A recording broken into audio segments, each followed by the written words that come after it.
So I just had something pretty interesting happen here in the home gym. At least I thought it was interesting enough to share.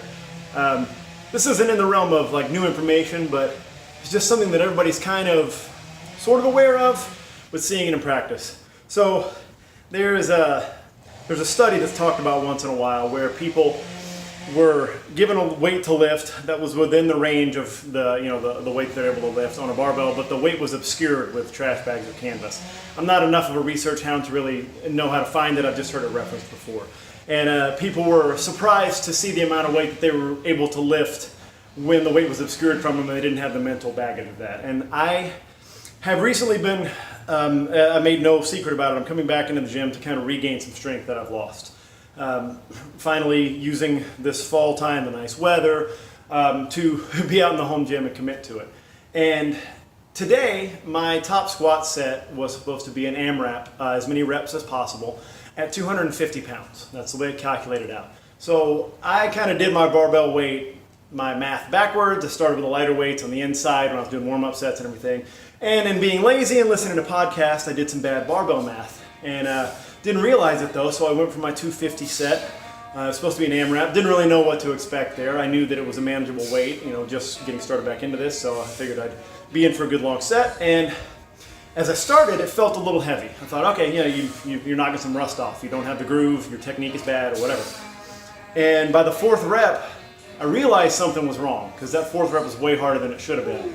And I stopped and looked over his shoulder, and I saw that I had loaded 300 pounds on.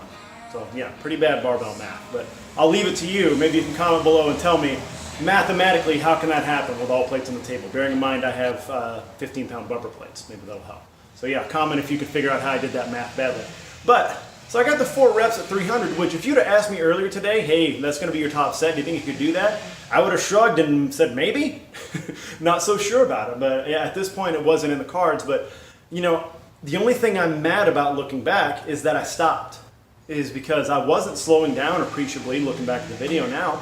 I would have been able to handle that for more reps. I could have made that a more challenging AMRAP, but as soon as I knew the weight, I shut it down.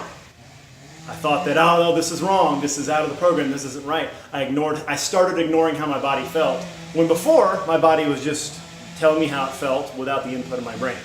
So, interesting lesson. It kind of caused a little bit of an awakening in the sense that a lot of what's going on with me strength-wise and performance-wise is here in terms of regaining strength and getting back. And that's kind of comforting because, the body requires steady input and work over time, and that's no secret. But this you can really work on in a focused way and make quick changes, especially when you've competed before and you've broken through plateaus before. So it's kind of comforting, but I'm also kind of kicking myself a little bit.